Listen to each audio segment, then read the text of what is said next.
नमस्कार दोस्तों, पीसीएस गुरुजी में आपका स्वागत है। दोस्तों, यूपी पीसीएस प्री का एग्जाम खत्म हुए 2 दिन हो चुके हैं और जैसे मुझे उम्मीद है कि इन 2 दिनों के अंदर आपने अपने जियो के सस्ते पैक का पूरा इस्तेमाल किया होगा और एग्जाम कैसे आया, कट ऑफ कितनी रहेगी, इस मुद्दे पर आपने लगभग 1000 वीडियोस तो देख ही लिए होंगे। कुछ हुआ हो या ना हुआ हो, यह बात तो बिल्कुल तय है कि जितने कंफ्यूज आप एग्जामिनेशन हॉल से निकलते समय नहीं होंगे, उससे ज़्यादा कंफ्यूज इस समय होंगे आप। तो जहां आपने इतने सारे वीडियोस देखे हैं, इतने सारे लोगों की बात सुनी है, आप मेरी भी इस मुद्दे पर मेरी क्या राय है वो भी सुन लीजिए।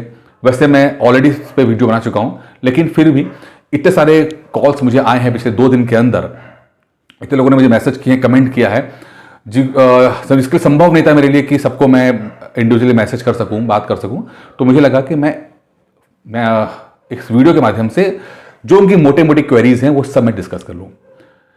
इस वीडियो में हम कुछ बातों पर डिस्कस करेंगे। वैसे तो सभी पॉइंट जितने हम डिस्कस करेंगे उसके ऊपर इंडिविजुअली हम एक वीडियो लेकर आएंगे, बट आज के वीडियो में सब पे एक मोटा मोटा ओवरव्यू हम जानने की कोशिश करेंगे, जिसमें सीसैट को लेकर मेरी क्या राय है, क्योंकि इस बार सीसैट में बहुत सारे लोग फेल होने जा रहे हैं।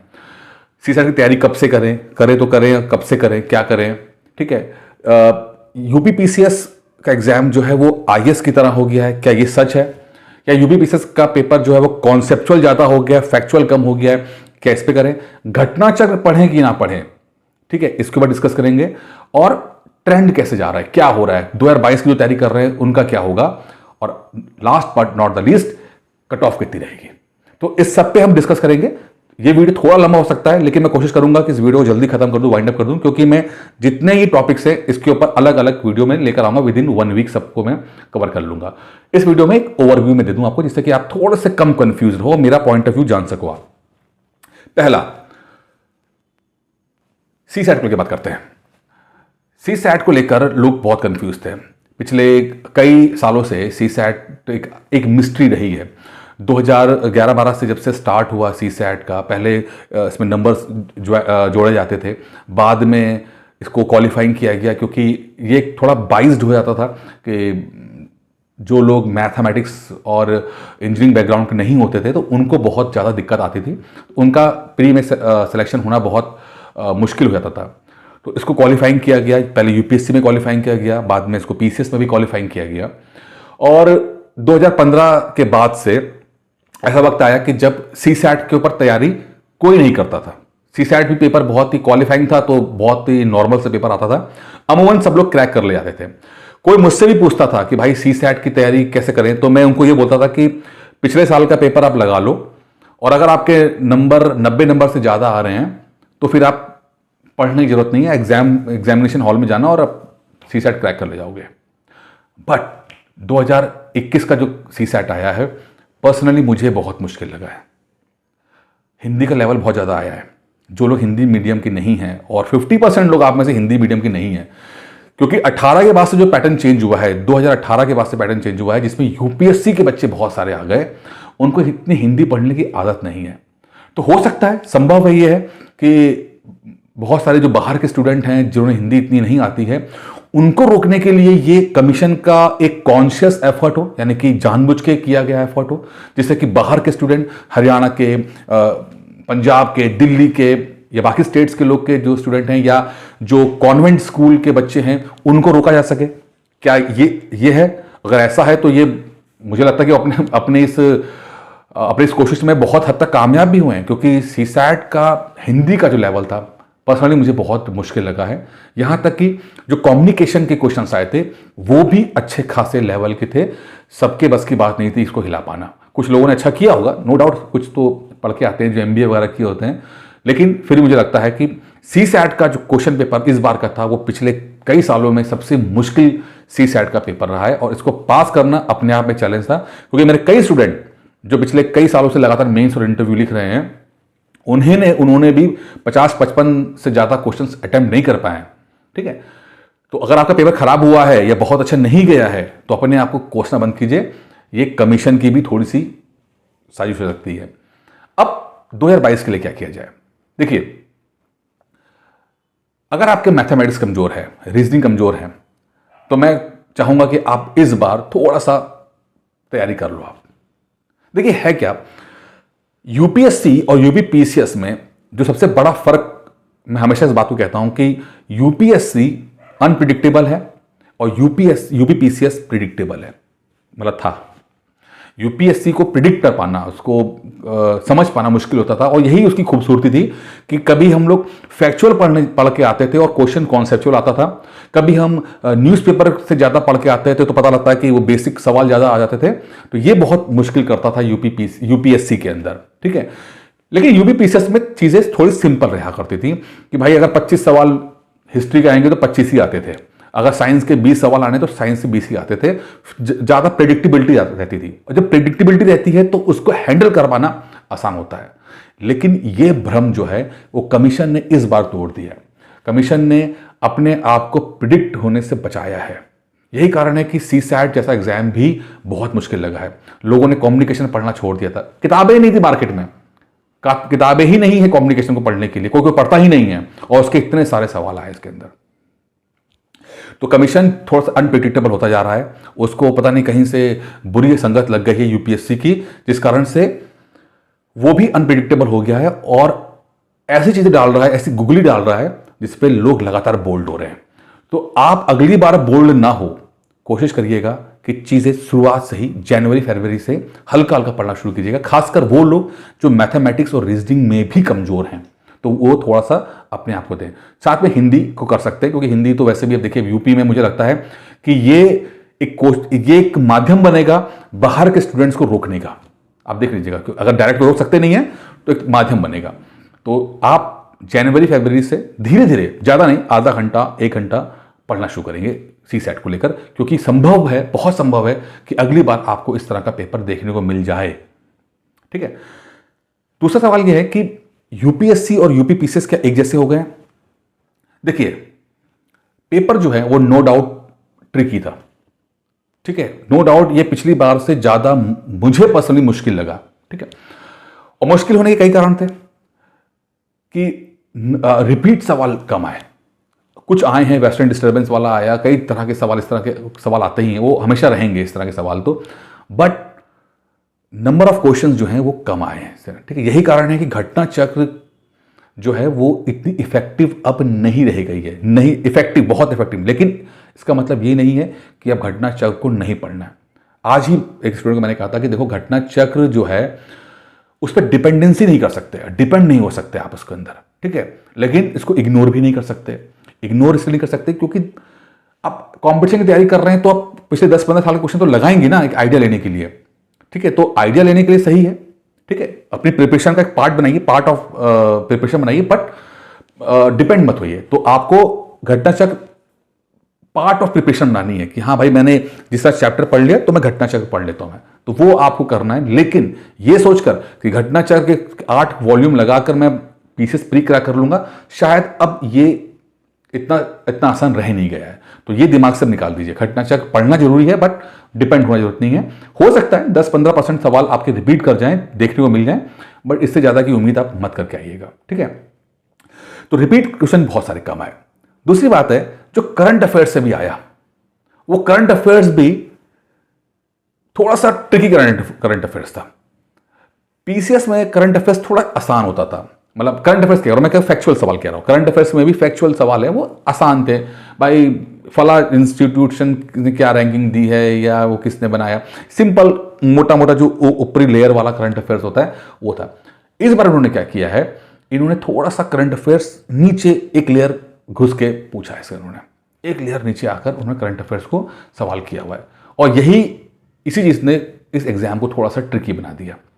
जिन लोगों ने थोड़ा सा करंट अफेयर्स ठीक से पढ़ा था, ठीक से उसको पढ़ा, जैसे कि टेनिस खिलाड़ी का जिक्र आता है, तो पहले क्या होता था कि भाई फ्रेंच ओपन, यूएस ओपन, इसमें कौन जीता, फिर आया सिंगल्स डबल कौन जीता, ये सब, लेकिन किस देश का है, और वो भी लड़की ऐसा जो अननोन फेस रही है, पहली बार जीती है, ठीक है। तो ऐसे उसका कंट्री पूछ लेना, तो ये सब थोड़ा सा मतलब कहने को तो ये रेंज का ही सवाल है, बट थोड़ा सा अलग हो गया है। तो अब क्या करना है आपको, थोड़ा सा एक स्टेप और फर्दर जाना पड़ेगा, एक स्टेप और आपको लेना पड़ेगा। करंट अफेयर्स या फैक्चुअल चीजों को पढ़ने में आपको एक स्टेप और आके लेकर और कवर करना पड़ेगा। चीजें अभी भी फैक्चुअल हैं, चीज़ें अभी भी फैक्चुअल हैं, कॉन्सेप्चुअल नहीं आया है क्वेश्चन। बहुत क्वेश्चन कॉन्सेप्चुअल नहीं आए, थोड़े से क्वेश्चन कॉन्सेप्चुअल हैं, मैक्सिमम चीज़ें अभी भी फैक्चुअल हैं। तो जो लोग जिनको लग रहा है कि यूपीएससी की तरह बन गया है, मैं उनसे एग्री बिल्कुल नहीं करता। ये पेपर अभी भी पीसीएस का ही है। यूपीएससी और पीसीएस की प्रिपरेशन में दोनों में फर्क मुझे अभी भी दिख रहा है। ये अभी भी यूपीएससी का नहीं बना है, ये अभी भी पीसीएस का है, बट थोड़ा सा फ्लेवर लेकर आया है कि पहले प्रिडिक्टेबल था, यही था कि भाई ऊपर ऊपर आप फैक्ट्स पढ़ लो, इस बार थोड़ा फैक्ट्स एक स्टेप नीचे आ गया। ठीक है, तो ये पेपर जो है इस बार उनको भी दिक्कत आई है जो यूपीएससी की तैयारी कर रहे हैं।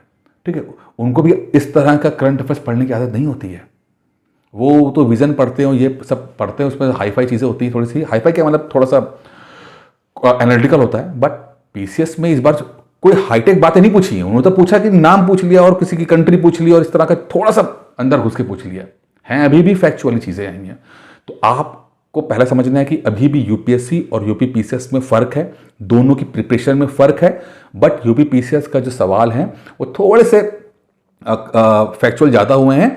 अब आपको थोड़ा सा एक स्टेप और जाके फैक्ट्स को ठीक से पढ़ना पड़ेगा, आपको थोड़ा सा फैक्ट्स को और ठीक से तैयार करने का पड़ेगा। बस यही इसके अंदर है। और जिन्होंने थोड़ा सा ठीक से पढ़ा था उन्होंने ठीक से पेपर भी करके आए, और जिन्होंने ऊपर वो वनडे एग्जाम वाले करंट अफेयर्स पढ़ के आए थे वो सब दिक्कत कर गए लोग। ठीक है, तो ये यूपीएससी और यूपीपीसीएस को लेकर मेरी राय है। घटना चक्र, वैसे मैंने आपको पहले कहा कि कुछ क्वेश्चंस रिपीट हैं।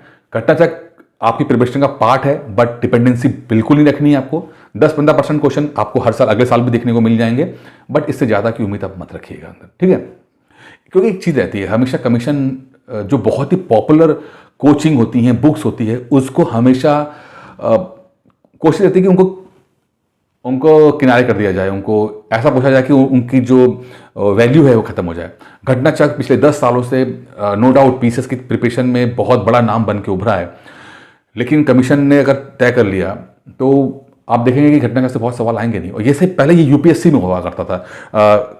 बड़ी कोचिंग राव आईएएस रही, वाजीराम रवि रही, ठीक है, दृष्टि में रही है। आप देखो यूपीएससी में बहुत सवाल उनसे नहीं आते हैं, चल रहे हैं, नाम इनका है, पॉपुलर है, फेमस है, लेकिन ऐसा नहीं है कि सारे सबको सवाल इनके में आ जाते हैं। अब ऐसा नहीं होता है। ठीक है, अब वही चीज़ पीसीएस ने भी कर लिया। पहले परीक्षा मंथन के साथ उन्होंने किया और इस बार उन्होंने घटना चक्र के साथ कर लिया है। ठीक है, खैर होता रहेगा। अब आता है कि करें क्या, 2022 के लिए तैयारी कैसे करें। सिंपल है, तैयारी आपको जैसे थे वैसे करनी है, होलिस्टिक पढ़ाई करनी है। मैं फिर से कह रहा हूँ, कंप्लीट पढ़ाई करनी है। ये सब फालतू पढ़ाई करना छोड़ दीजिए। अगर आपको पीसीएस की पढ़ाई सिलेक्शन पाना है तो पीसीएस की पढ़ाई को पीसीएस की तरह करना पड़ेगा। प्री पढ़ लो, फिर थोड़ा सा वनडे एग्जाम वाले पढ़ के चले जाओ, ये सब नहीं पढ़ना आपको। आप अगर आज आप ये वीडियो देख रहे हो, आज 26 तारीख है, ठीक है, अगला जो पेपर है जून में होगा, बहुत टाइम बाकी है। 26 अक्टूबर है, जून में प्री है, उसके बाद अक्टूबर में मेंस होगा, बहुत टाइम है। अगर आपको पीसीएस बनना है तो आपको पीसीएस की तरह पढ़ाई करनी पड़ेगी, होलिस्टिक पढ़ाई करनी पड़ेगी, कंप्लीट पढ़ाई करनी पड़ेगी, प्री प्लस मेंस की पढ़ाई करनी पड़ेगी, एक रेंज कवर करके पढ़ना पड़ेगा।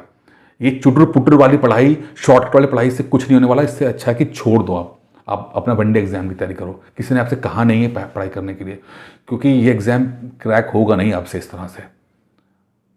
ठीक है, पढ़ाई कंप्लीट पढ़ाई कीजिए, सिस्टमैटिक से पढ़ाई कीजिए। ऐसा पढ़ाई कीजिए कि प्री में भी काम आए, मेंस में भी काम आए।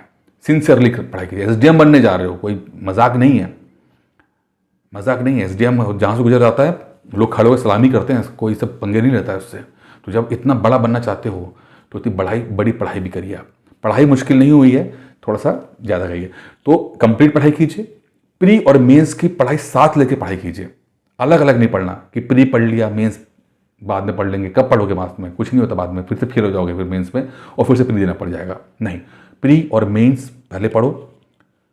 अक्टूबर चल रहा है ये, नवंबर, दिसंबर, जनवरी, फरवरी, ये 4 महीने हैं। ठीक है, नवंबर, दिसंबर, जनवरी, फरवरी, ये सबसे क्रूशल टाइम है, सबसे क्रूशल टाइम है। 21 में जो हुआ सो हुआ, 22 खराब नहीं आना चाहिए। और वो 22 तभी खराब नहीं जाएगा जब आप ये 4 महीने, नवंबर, दिसंबर, जनवरी, फरवरी, इसके अंदर आप अपना मेंस तैयार कर पाओगे। ठीक है, क्योंकि अगर आपने मेंस तैयार नहीं किया तो फरवरी के बाद मार्च आएगा। जैसे ही मार्च आएगा आप 2022 की प्री के मोड में आ जाओगे। आप डरना शुरू कर दोगे, अरे यार पिछली बार प्री नहीं निकला, प्री निकाल लेते हैं, और आप प्री ओरिएंटेड पढ़ाई करना शुरू कर दोगे। ठीक है, तो अब मान लो प्री निकल भी गया, मतलब आपने पढ़ाई की, प्री निकल गया, जून में निकल गया प्री, आपने मेंस तैयार किया ही नहीं है, ऑप्शनल तैयार किया नहीं आपने, क्या कर लोगे 4 महीने में? क्या क्या कर लोगे आप? कुछ नहीं कर पाओगे आप। तो अब क्या करना है आपको, इन 4 महीने में अपने जीएस के 1 2 3 4 जीएस के और अपना ऑप्शनल के नोट्स तैयार करने हैं। नोट्स तैयार रख लो, भले ही याद नहीं होंगे कोई दिक्कत नहीं, रख लो, नोट्स बना के रख लो। ठीक है, मार्च आते ही आप प्री के मोड में आ जाओगे, प्री की तरह पढ़ना शुरू कर दो आप। मार्च, अप्रैल, मई और जून 4 महीने अपने जम के प्री पढ़ाई की, प्री क्रैक किया। जैसे प्री क्रैक किया, आपके नोट्स तैयार रखे थे, सिर्फ टेस्ट देना स्टार्ट कर दी, और टेस्ट देते रहते, लिखते रहते, रोज एक टेस्ट दे रहे हो, आपका प्री निकल जाएगा, मेंस निकल जाएगा आपका। ये सबसे आसान तरीका, लेकिन वो तब पॉसिबल है जब आज आप मेंस पढ़ोगे।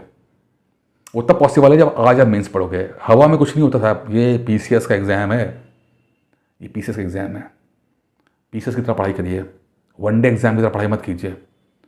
ठीक है, ये यूट्यूब में जो आप अनाप शनाप चीज़ें हो रही हैं, वो सब चीज़ को ख़त्म कीजिए, सही तरीके से पढ़ाई कीजिए, मेहनत ज़्यादा कीजिए, दिखावा कम कीजिए पढ़ाई का। बाकी कट ऑफ लास्ट में, बहुत लंबा वीडियो हो गया। देखिए, पिछली बार से तो कट ऑफ कम जाएगी। अगर पिछली बार 83 84 क्वेश्चन कट ऑफ गया था, जो कि लोगों ने दिया है, ठीक है, 83 84 क्वेश्चंस, किसी भी हालत में 80 क्वेश्चन से ऊपर कट ऑफ नहीं जा रहा है। इसके 2-3 कारण हैं। पहला, क्वेश्चंस मुश्किल आए हैं, जीएस के क्वेश्चन मुश्किल आए हैं। पिछली बार बहुत आसान थे, इस बार बहुत मुश्किल है। जब आसान क्वेश्चनों में जब इतना 83 84 जा सकता है, तो इस पेपर में तो 100% कट ऑफ मुश्किल, मतलब कम जाएगा। तो 80 से तो नीचे ही रहेगा, हो सकता 78 भी हो जाए। तो जो लोग 78 पे जनरल कैटेगरी वाले, वो लोग भी मेंस की तैयारी करें, क्योंकि अगर निकल गया प्री तो वैसे कुछ हाथ नहीं लगेगा आपका। ठीक है, पढ़ना शुरू करो। 78 का मतलब है कि आप प्री निकालने के लायक हो गए हो। अब या तो आपको मौका लग जाएगा देने का, या तो नहीं लगेगा। अगर लग गया तो बहुत अच्छी बात है, मान लो नहीं भी लगता है तो भी आपकी तैयारी इस लेवल की कि प्री आपसे क्रैक हो रहा है, तो अब आपको सेकंड स्टेज में आना है, यहाँ पे मेंस की तैयारी कर सको। टाइम वेस्ट मत कीजिए, ऑलरेडी 3 ही महीने रह गए हैं बस। ठीक है, अभी से ही आप पढ़ना शुरू करो। ईश्वर चाहेगा तो 78 पे कट ऑफ आया तो शायद मौका लग जाए, नहीं भी आता है तो अगले साल के लिए काम आ जाएगा आपको। ठीक है, पहला चीज पेपर मुश्किल आया था। दूसरा, सीसैट मुश्किल आया, बहुत सारे लोग सीसैट में फेल हो रहे हैं इस बार, बहुत सारे लोग हो रहे हैं। ठीक है, तो ये रहेगा। और तीसरा, नंबर ऑफ सीट्स ज़्यादा हैं, पिछली बार से ज़्यादा सीट्स आई हैं इस बार। ठीक है, और चौथा, पिछली बार 13 गुना लोग सेलेक्ट हुए थे मेंस के लिए, इस बार 15 गुना सेलेक्ट हुए हैं, होंगे। कमीशन ने लिखा था ना, 15 टाइम्स लोग मेंस लिखेंगे, यानी कि 1500 बच्चे एक्स्ट्रा रहेंगे इस बार।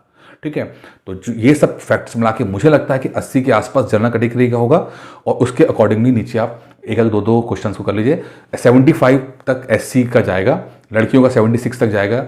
ठीक है, देख लीजिएगा, मतलब 75 से ऊपर वाले लोग कर सकते हैं। हो सकता है एक का दो का क्वेश्चन का ऊपर नीचे हो जाए, लेकिन जो भी 75 के ऊपर है उसको तैयारी करना शुरू कर देनी चाहिए। ठीक है, क्योंकि रिजल्ट आने में 1 महीना लगेगा, और उसके बाद आपके पास ज़्यादा समय बचेगा नहीं कुछ करने के लिए। तो पता लगा मेंस दे भी रहे हो और तैयारी भी ना हो तो फायदा क्या उस चीज़ का, तो वो चीज़ नहीं होनी चाहिए। बाकी इस वीडियो में इतना ही था। उम्मीद करता हूँ वीडियो में मैंने बहुत सारी बातें आप डिस्कस कर ली हैं। इन सब पे मैं बाद में एक वीडियो और बनाऊंगा धीरे धीरे डिटेल में बात करते हुए।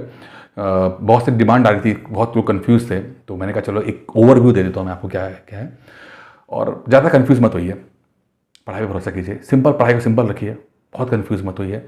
ये सोचिए कि 1 साल और पढ़ना है आपको। पीसीएस है, आसान नहीं रहेगा आपके लिए, किसी के लिए आसान नहीं होता है ये। बाकी डिस्क्रिप्शन बॉक्स में मैंने नंबर आपको दे दिया है, वहाँ नंबर है, इस वीडियो के नीचे भी नंबर लिखा हुआ है।